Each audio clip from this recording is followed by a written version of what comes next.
Selamat siang, program Kaltim Headline Siang edisi Selasa 6 Mei hari ini akan menyajikan informasi seputar Kalimantan Timur dan sekitarnya. Bersama saya Rosmi Rahma, berikut rangkuman Kaltim Headline Siang hari ini. Agenda pembahasan LKPJ Gubernur Kaltim tahun 2019 berjalan alot. Potret ekonomi motoris kapal kecil di Sungai Mahakam. Kita awali Kaltim Headline Siang kali ini. DPRD Kaltim memulai agenda pembahasan laporan keterangan pertanggungjawaban Gubernur Kaltim tahun 2019. Pembahasan awal masih berjalan alot karena ditemukannya ketidaksinkronan data yang disajikan dalam laporan dengan keterangan beberapa SKPD. Berikut informasinya.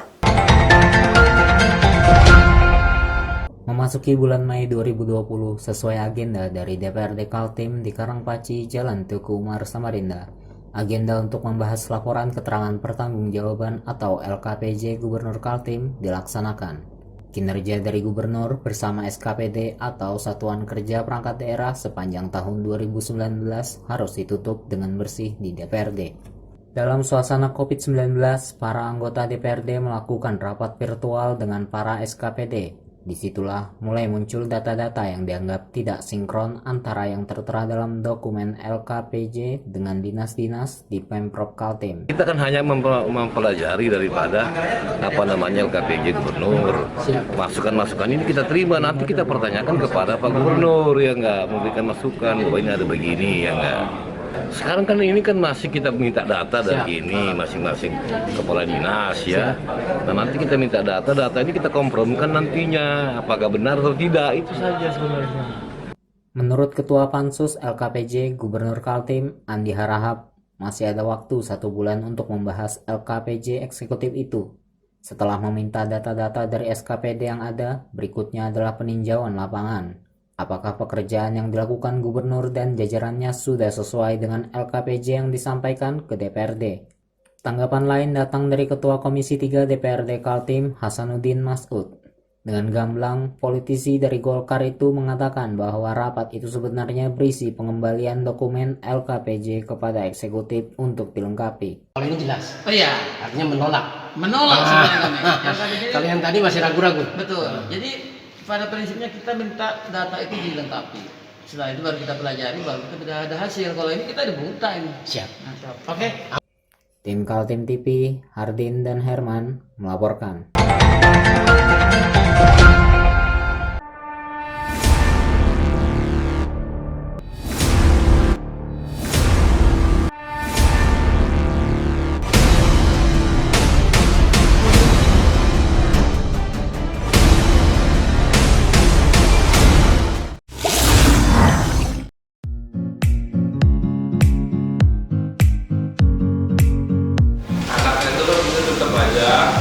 Cara mudah beriklan digital di Kaltim TV.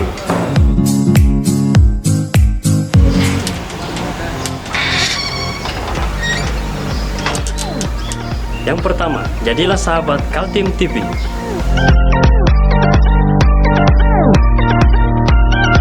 Dengan Rp1.000.000, para sahabat mendapat 20 kali tayang di slot berita kamu.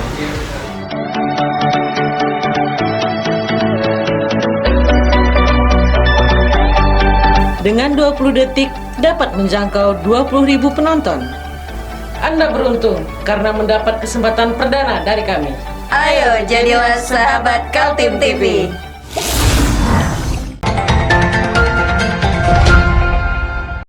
Jika selama ini pemeriksaan swab pasien dalam pengawasan di Kalimantan Timur diterbangkan dulu ke Surabaya atau ke Jakarta untuk mendiagnosis seseorang terinfeksi COVID-19, dalam waktu 2 pekan ke depan kemungkinannya sudah tidak begitu lagi. Alat medis laboratorium untuk keperluan itu sudah ada di Balikpapan dan di Samarinda tinggal menunggu dioperasionalkan. Berikut informasinya. Kabar gembira datang dari Dinas Kesehatan Kalimantan Timur. Saat ini, alat PCR atau Polymerase Chain Reaction di 2 rumah sakit, yakni RS Pertamina Balikpapan dan RSUD Abdul Wahab Syahrani Samarinda, dalam waktu dekat bisa dioperasikan. PCR atau Polymerase Chain Reaction adalah alat pemeriksaan dengan teknologi amplifikasi asam nukleat virus, yakni untuk mengetahui ada atau tidaknya virus dan untuk mengetahui genotype virus. Untuk di Rumah Sakit Pertamina Balikpapan sedang menunggu penginstalan.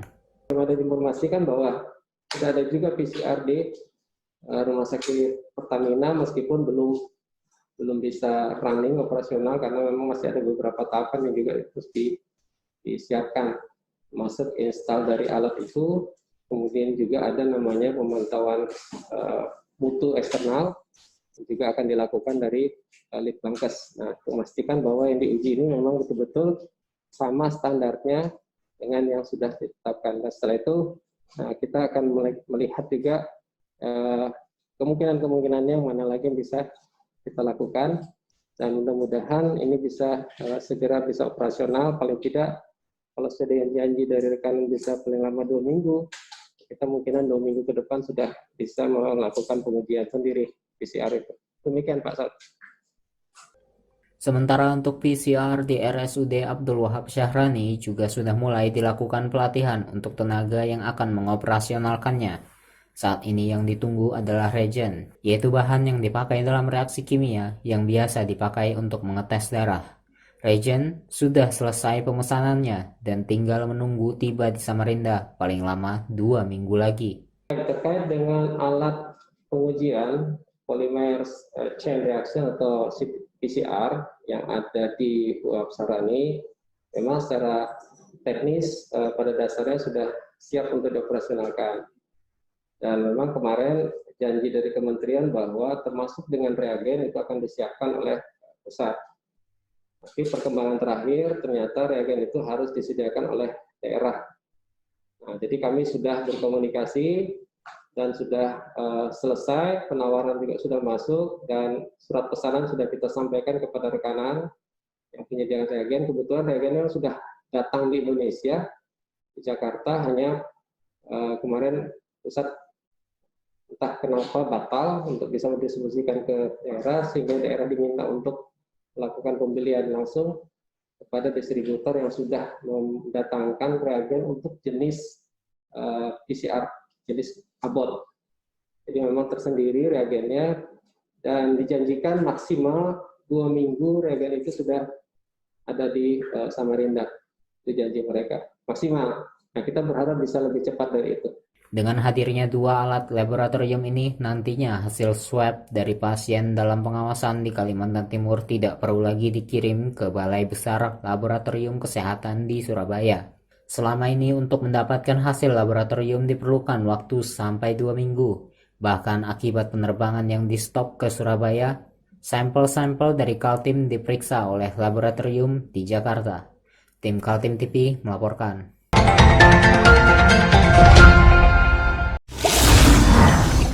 Assalamualaikum warahmatullahi wabarakatuh.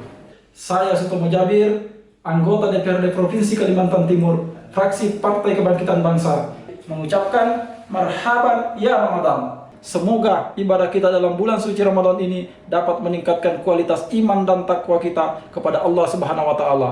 Wallahu muwaffiq ila aqwamit thoriq. Wassalamualaikum warahmatullahi wabarakatuh. Komisi 2 DPRD Kaltim memastikan kebijakan pemerintah pusat membantu masyarakat bawah dalam keringanan pembayaran kredit dan membayar listrik kategori 450 dan 900 volt ampere berjalan dengan baik. Berikut informasinya. Pemerintah pusat telah menurunkan kebijakan membantu masyarakat. Pertama, bagi masyarakat yang punya tanggungan kredit dan sekarang terganggu mata pencariannya karena adanya COVID-19, bisa mengajukan keringanan pembayaran kredit.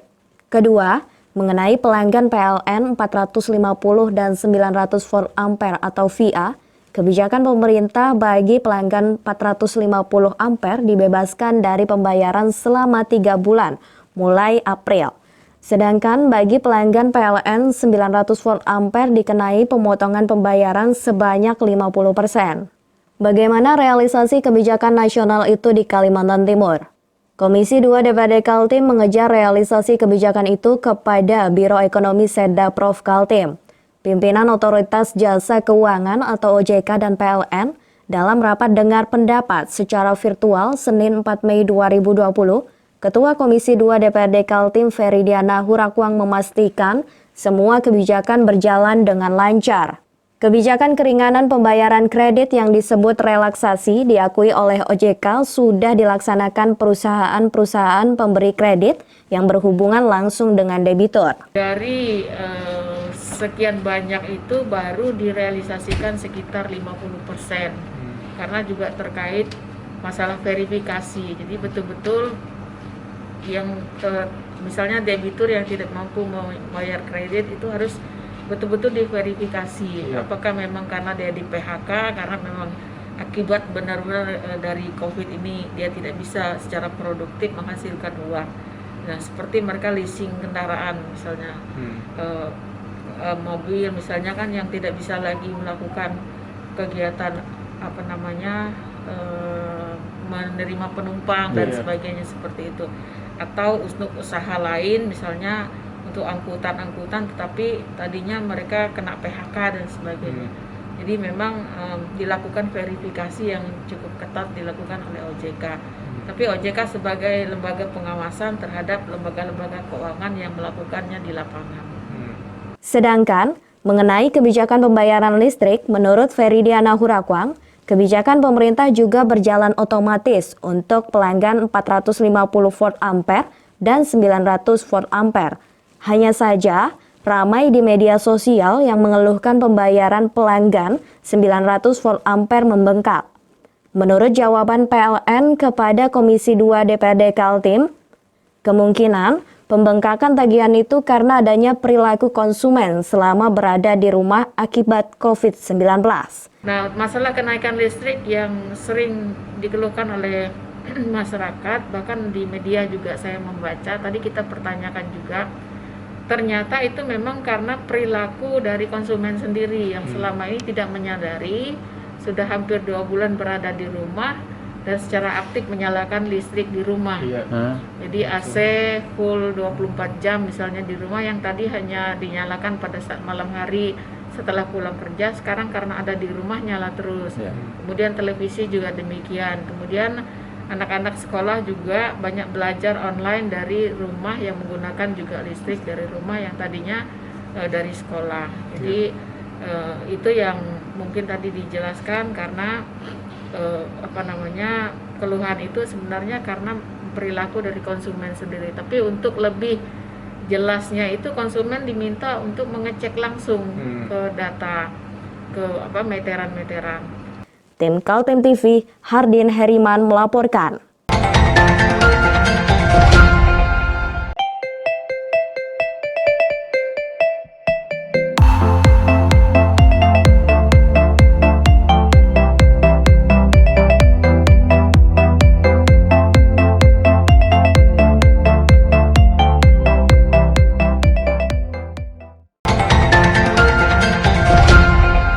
Kita beralih ke informasi selanjutnya. Sungai Mahakam adalah sumber kehidupan bagi sebagian besar warga. Mulai dari pengusaha besar yang memanfaatkan sungai sebagai jalur bisnis batu bara, kayu, dan hasil perkebunan karet, hingga para motoris kapal kecil yang menjual jasa penyeberangan motor dan mobil. Inilah salah satu potret kehidupan di Sungai Mahakam. Di antara sektor bisnis raksasa batu bara dan kayu hasil hutan terdapat sisi kehidupan lain, yakni para motoris yang menjual jasanya menyeberangkan sepeda motor dan mobil. Salah satunya Wahidi Saputra, seorang jurumudi kapal di dermaga penyeberangan Feri Karyamas, Desa Sebaya, Kecamatan Sebulu, Kabupaten Kutai Kartanegara. Wahidi harus tetap berada di situ menggeluti usahanya menyeberangkan sepeda motor dan mobil. Satu kali jalan menyeberangkan dari Desa Sebaya ke Desa SP Sebulu, Wahidi menarik ongkos Rp5.000 untuk satu sepeda motor. Sedangkan untuk mobil tarifnya Rp25.000. Tapi terkadang dia juga menerima penumpang dibawa ke Muara Ancalong, Batu Ampar, dan Benua Baru. Corona ini juga lah pendapatan turun. Setelahnya biasanya bisa turun 50% semua ya. Biasanya ya lebih pada 7, ini bisa 50 lebih ya. Badai pandemi virus corona menjadi badai dalam kehidupan ekonomi mereka juga. Kebijakan physical distancing membuat kebanyakan orang tinggal di rumah, membuat usaha jasa penyeberangan juga ikut lunglai. Dia tidak meninggalkan usaha jasa penyeberangan karena tidak ada pilihan mau usaha apalagi di saat situasi pandemi COVID-19. Nggak nentu, kalau yang sebelum corona ya bisa 10, 9, kalau sekarang nggak nentu sudah. Ada 1, 3 aja dibawa. Kalau ini kan 24 jam nggak nentu minyaknya itu. Kalau masih ya rame itu ya kadang 15 lebih. Kalau sekarang sudah sepi ini paling 11, 10 aja pakai minyaknya itu. Karena corona ini kan. Ada puluhan jasa penyeberangan yang bertahan hidup dari usahanya di Sungai Mahakam. Harapan mereka, badai COVID-19 cepat berlalu. Tim Kaltim TV, Hardin melaporkan.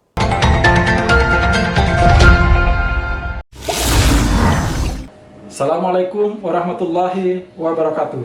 Saya Sutomo Jabir, anggota DPRD Provinsi Kalimantan Timur, fraksi Partai Kebangkitan Bangsa, mengucapkan marhaban ya Ramadan. Semoga ibadah kita dalam bulan suci Ramadan ini dapat meningkatkan kualitas iman dan takwa kita kepada Allah Subhanahu wa taala. Wallahu muwaffiq ila aqwamit thoriq. Wassalamualaikum warahmatullahi wabarakatuh.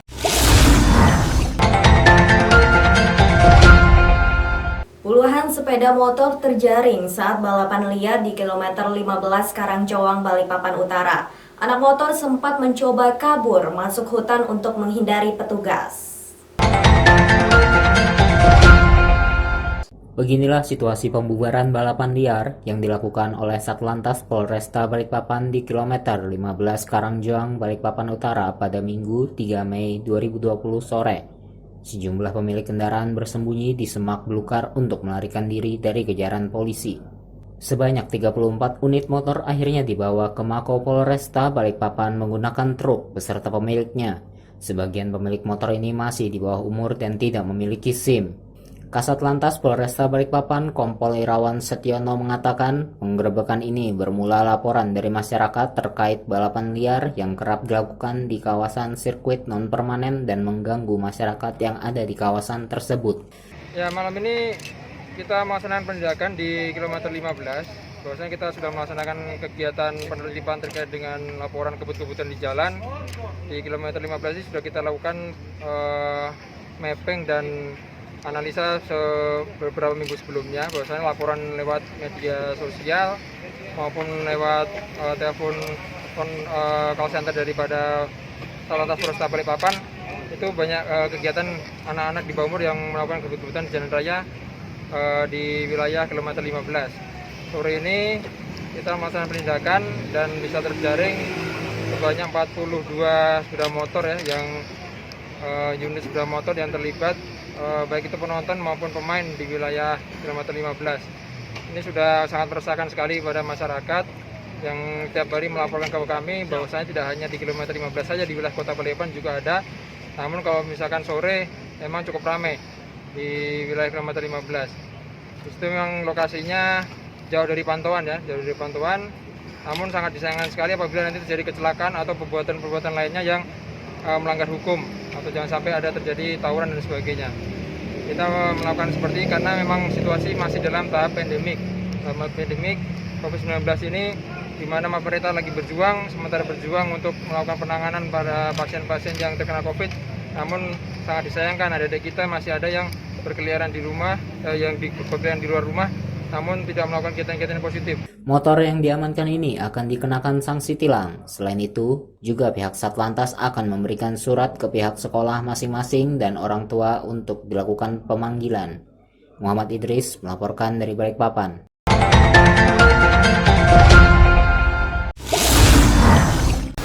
Marhaban ya Ramadan, Bersihkan hati, Jernihkan pikiran, dan sucikan perbuatan.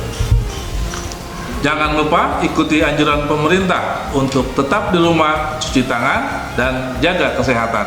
Kami segenap jajaran direksi, staf dan karyawan Kaltim TV mengucapkan selamat menunaikan ibadah puasa Ramadan 1441 Hijriah.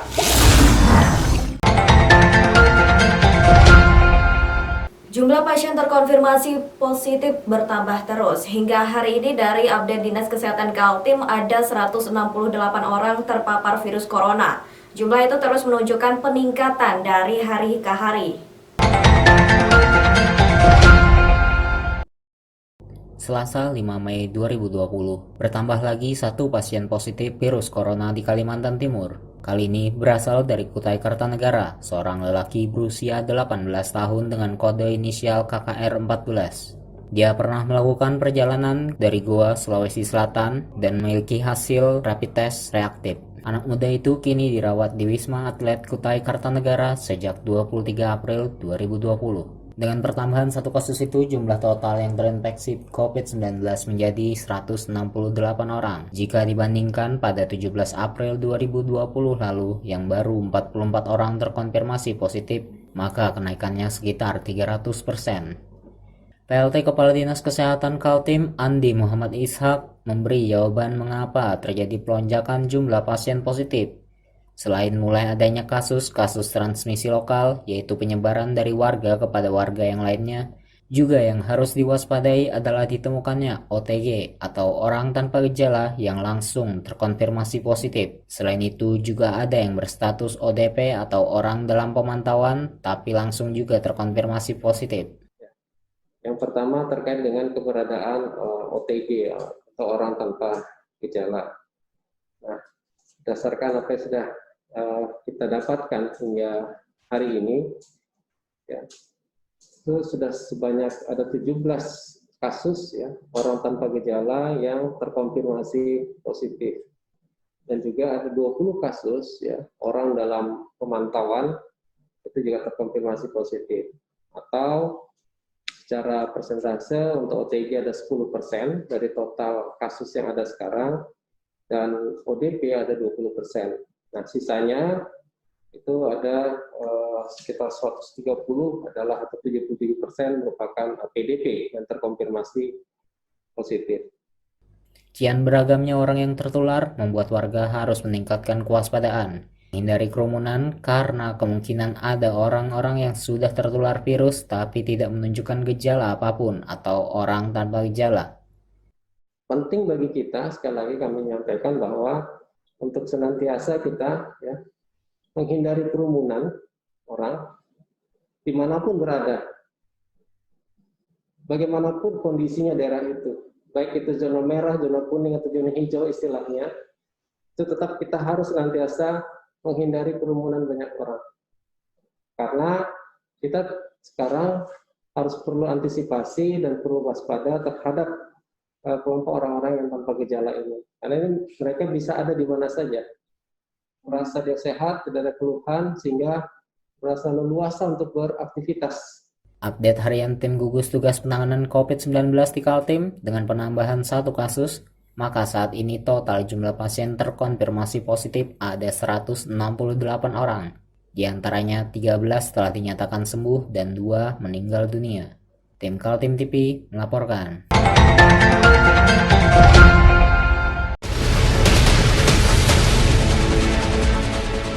Mari kita memerangi virus corona dengan mematuhi imbauan pemerintah. Stay at home.